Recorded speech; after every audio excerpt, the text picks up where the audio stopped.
Salut les replayers, on se retrouve pour une nouvelle vidéo. Le choc de la 13e journée de Première League, City-Liverpool a accouché d'un match nul, un but partout entre les deux équipes. C'était un bon match de football, hein. Franchement, un match qui a tenu ses promesses. Hein. Un bon petit choc. Voilà. On va débriefer ça. T'es chaud? Je suis toujours prêt, mec. Allez, c'est parti.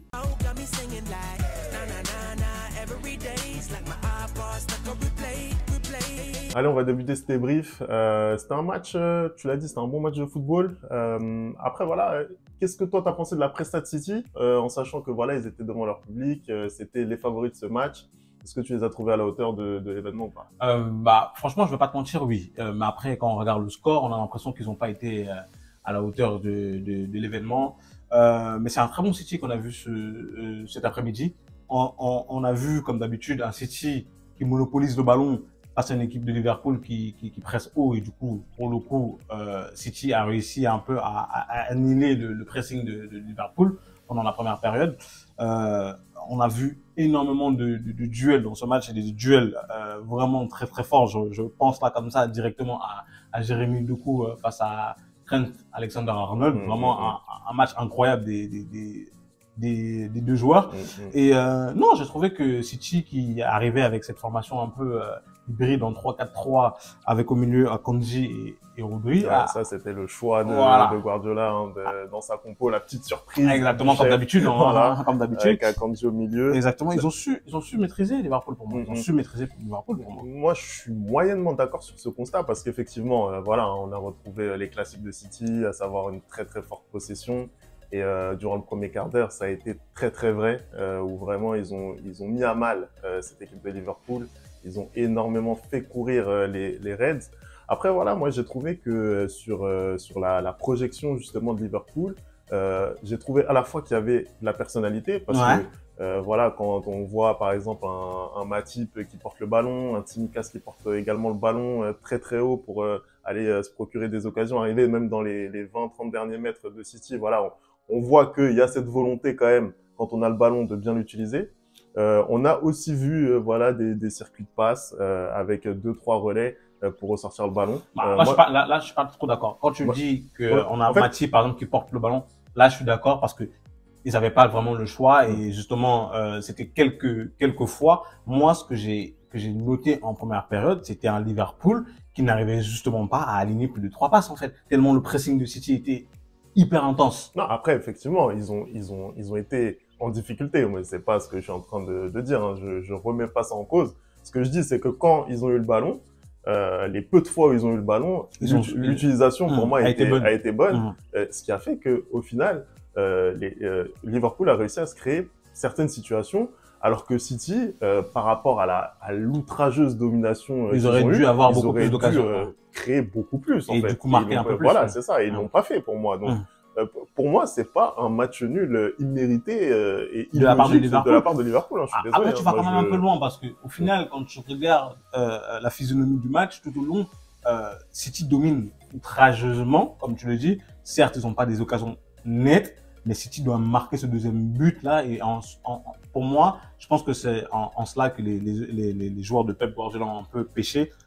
C'est mettre ce deuxième but qui leur aurait permis d'être à l'abri. Tu vois, ils ont eu des occasions pour le mettre. Effectivement, en deuxième mi-temps, j'ai trouvé que la domination quand même Citizen s'est accrue vraiment. Et là, effectivement, ils auraient dû enfoncer le clou et marquer ce deuxième but.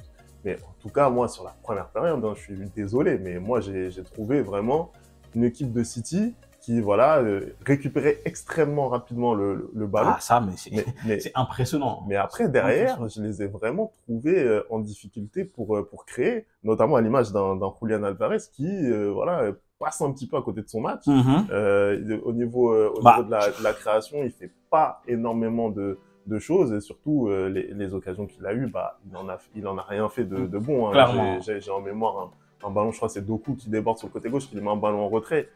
Il doit faire mieux, il doit au moins cadrer. C'est pas possible de jouer comme ça. Je suis totalement d'accord avec toi. Je pense que clairement, Alvarez aujourd'hui, ça a été le moins bon des Citizens. Franchement, on attend beaucoup plus de lui, notamment les matchs qu'il avait fournis avant la trêve, où il était vraiment important, où il était décisif pour Manchester City. Ça n'a pas été le cas aujourd'hui. Contrairement à un Jérémy Doku, qui lui a été virevoltant. Et comme je l'ai dit, son duel avec Trent, c'était vraiment du poulet. C'est-à-dire qu'il a mis à mal tout le match. Défensivement parlant, Trent, c'était compliqué pour lui aujourd'hui, tu vois. Quand il met le but de l'égalisation et qu'il va faire chute aux supporters de Manchester City, je suis désolé, mais c'est un peu de l'ego mal placé. T'as pris le bouillon tout le match, mec. Mal placé, mais bon, en tout cas, c'est ce qu'on veut voir. Oui, c'est pour ça qu'on regarde ces matchs-là. Mais pour revenir sur le match de Jérémy Doku et sur sa saison plus globalement, parce que franchement, depuis qu'il est arrivé à City, ce qu'il fait, c'est juste incroyable. Moi, je l'ai vu évoluer en Ligue 1. Je voyais ce qu'il faisait à Rennes, et pour moi, je pensais pas qu'il allait être capable de faire sa mue, en fait. C'est-à-dire, quand il arrive dans les derniers mètres, essayer de faire le bon choix, pas forcément s'entêter. S'il n'arrive pas à passer, il va revenir en arrière. Voilà, je trouve que au niveau de l'intelligence de jeu, il y a quand même beaucoup plus de choses maintenant dans l'arsenal de Doku. Après, je suis pas totalement d'accord parce que justement, moi, la critique que je peux lui faire aujourd'hui, c'est que souvent, il prend quand même la mauvaise décision dans le dernier geste. C'est-à-dire que là, il va faire le dribble en plus qui va peut-être l'empêcher de frapper ou qui va l'empêcher de passer le ballon.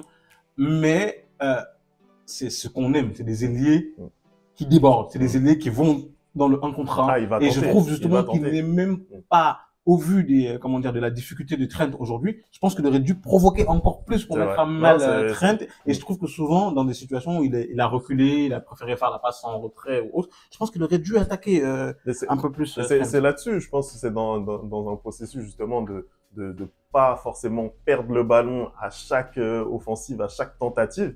Peut-être qu'aujourd'hui, voilà, vu la fébrilité défensive d'Alexander Arnold, peut-être qu'il aurait peut-être dû y aller un petit peu plus. Mais voilà, je pense qu'il comprend aussi c'est quoi le mode de jeu de City, qui est justement de perdre un minimum de ballons et il essaye de s'adapter à ce collectif. Donc, pour moi, Jérémy Doku, c'est incroyable. Et puis, surtout son association avec Monsieur Bernardo Silva, je suis obligé d'en parler, j'en parle à chaque fois qu'on débriefe un match de City, mais sincèrement, c'est incroyable. C'est dingue. T'as l'impression qu'il peut jamais te surprendre, mais il te surprend à chaque fois. Franchement, c'est indécent, c'est indécent. Au final, je me dis, bon, nous Parisiens, on a essayé de le recruter. Je me dis sincèrement, on le. Mais après, vous avez essayé de recruter tout le monde aussi. Harry Kane, Bernardo Silva. Mais Bernardo Silva particulièrement, je pense qu'on le mérite pas. Je pense qu'on le mérite pas. C'est trop fort. Je suis désolé, c'est trop fort. Les contrôles, les passes, on a tous vu. De toute façon, moi, ce que j'ai remarqué dans le match là, c'est que vraiment les équipes de Pep, elles jouent toutes de la même manière. C'est-à-dire que cette manière de presser, de récupérer le ballon et d'être aussi dominateur, mais c'est impressionnant. C'est-à-dire que tu vois City jouer dans les premières minutes, en fait, t'as peur. T'as peur d'affronter cette équipe-là. Mais bon, même si aujourd'hui, ils n'arrivent pas à trouver la faille. Ouais, j'ai trouvé que Liverpool a eu du répondant par exactement. rapport à ça. Voilà. Et justement, pour en venir à ça, j'ai trouvé que si Liverpool avait pu avoir, du coup, une ligne d'attaque qui était aussi performante que celle de City, j'ai trouvé notamment que les performances de Salah et de Darwin Nunez étaient pas au niveau. C'est-à-dire que Salah face à Nathan Ake, il fait un match XXL aujourd'hui, pour moi. Justement, je trouve que t'as raison de le dire, le match de Salah, pour moi, il est en dessous. Clairement, on doit avoir plus de la part d'un joueur comme ça. Mais il a pratiquement rien fait. Il fait une passe décisive, certes. C'est ce que j'allais dire. C'est ce que j'allais dire. Encore une fois, il y a à la fin, ça fait un point pour Liverpool. À la fin, ça fait un point pour Liverpool. Mais je suis d'accord avec toi. Clairement, il devait faire plus et Nathan Ake l'a clairement bouffé. Après, sur le match de Darwin Nunez, moi, je suis mitigé parce que, au final, j'ai l'impression qu'on l'a utilisé, en fait, dans un style qui devrait pas être le sien, à savoir un style de transition rapide.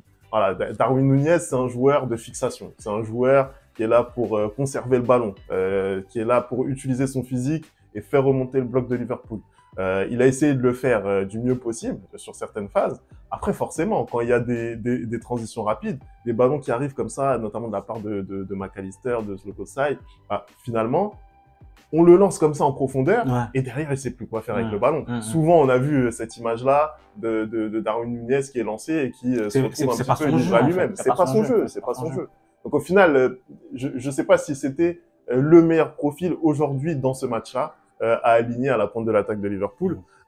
Après, effectivement, voilà, moi, vraiment, hein, sur cette équipe de Liverpool, ce qui me dérange plus, c'est la défense, hein, désolé de le dire, mais je trouve qu'il y a d'énormes carences défensives. J'ai trouvé pour le qu'il y coup, a eu... aujourd'hui, j'ai quand même trouvé Joël, je vais pas prêcher pour ma paroisse, même si je l'aime pas trop, hein. J'ai trouvé que Joël Matip a été pas mal aujourd'hui. Il a fait pas mal d'interventions très, en très fait, bonnes. moi j'ai trouvé quand même qu'il y avait énormément de largeur, en fait, et d'espace entre Matip et Van Dijk, en fait. C'est-à-dire que Haaland, plusieurs fois, on a vu le dragster prendre de la vitesse dans l'espace, etc. Alors, il n'a pas toujours été servi, mais j'ai trouvé quand même que après, je vais pas te mentir, moi, je vais pas te mentir, hein, je vais peut-être dire des trucs qui vont choquer les auditeurs, mais j'ai l'impression que depuis quelque temps, Van Dijk se cache. Ouais, j'ai l'impression qu'il se cache. J'ai l'impression qu'il se cache, qu'il prend plus ses responsabilités, comme ce fut le cas dans les années passées, et qu'il évite de faire certaines erreurs, peut-être parce qu'il n'est pas en confiance. Donc, du coup, j'ai l'impression qu'il va pas forcément au duel contre ce type. Après, est-ce qu'il a les moyens de le faire comme avant? Il a un déficit de vitesse maintenant qui est de plus en plus criant. Est-ce qu'il est vraiment, est-ce qu'il a retrouvé son niveau d'antan? Ça, c'est un petit peu plus compliqué. Tu as parlé de la défense de Liverpool, j'aimerais revenir sur le gardien, Alisson. Le duel même des gardiens, j'ai envie de dire. Hein, Alisson, aujourd'hui, qui nous fait une petite boulette, un peu comme on a vu hier avec Donnarumma et le PSG, ou encore Kon avec Monaco. Je comprends pas comment aujourd'hui il passe autant à côté de son match. J'ai l'impression que dès qu'il y a un gros match, ça devient un peu compliqué pour lui. Il se met une grosse pression et il fait des erreurs que c'est un très bon gardien normalement, Alisson. C'est pas des genres de il n'est pas coutumier de ce genre d'erreur, en fait. Je comprends pas trop ce qui s'est passé. Écoute, moi, effectivement, sur le jeu au pied, clairement, il passe à côté. En plus, je trouve qu'il en fait beaucoup.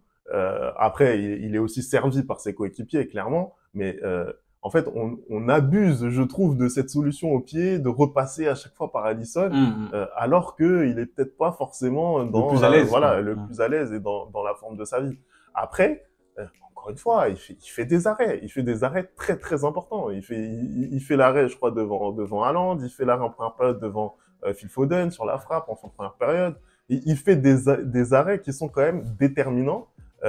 Donc voilà, pour moi, c'est un match mitigé. Après, il fait des arrêts, mais c'est lui aussi qui permet à Erling Haaland aujourd'hui de mettre son 50e but en 48 matchs. Ouais, bien sûr. Parce que s'il rate pas ce dégagement-là, d'ailleurs, Nathan Ake, quand il récupère le ballon, la facilité avec laquelle il arrive à le transmettre après avoir dribblé deux joueurs de Liverpool, je me souviens plus c'est qui les joueurs, mais qui le regardent, qui l'attaquent pas, mais c'est n'importe quoi, c'est déconcertant en fait. Comme tu dis, cette défense de Liverpool qui est vraiment friable et il trouve Haaland mais parfaitement dans la profondeur et lui, mais dans ce genre de choses, il rate pas en fait. Il rate pas. Et j'aimerais encore revenir sur le fait que beaucoup de gens disaient que ouais, ce gars-là, dans les grands matchs, il n'est pas présent. Bah, il vous montre encore aujourd'hui, c'est-à-dire qu'il débloque la situation pour son équipe et je trouve que plus les années avancent et plus il est concerné par le jeu. C'est-à-dire qu'avant, il se contentait juste de mettre des buts et là, tu vois qu'il redescend vraiment beaucoup plus. Il fait ce travail défensif et même, tu vois, quand la mi-temps se termine, tu vois qu'il va haranguer ses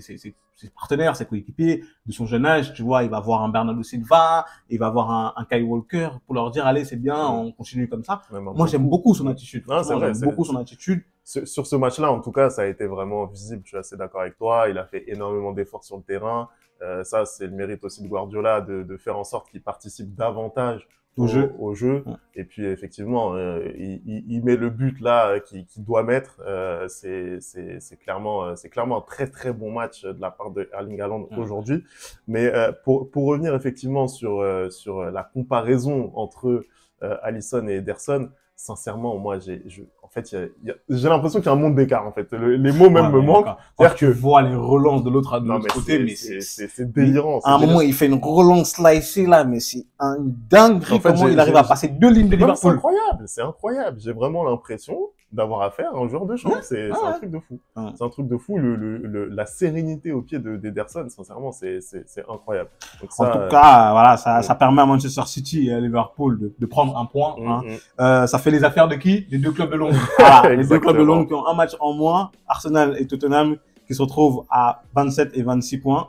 Arsenal potentiellement qui peut passer leader en cas de victoire et Tottenham qui peut revenir à hauteur de Manchester City. Et là, surtout Arsenal, ils ont un match contre Brentford, ils doivent gagner. Qui va être compliqué. Le malheur des uns fait le bonheur des autres. Exactement. En tout cas, merci d'avoir regardé la vidéo. On n'oublie pas les bonnes habitudes, bien sûr. @ le replay foot pour nous dire ce que vous avez pensé de ce match. Et puis, on va se retrouver très, très vite. Extrêmement vite, même. Très, très, très rapidement pour le choc là qui arrive. Newcastle, Chelsea. Voilà, on va débriefer ça ensemble. On se retrouve tout de suite. À plus tard. À plus tard. Ciao.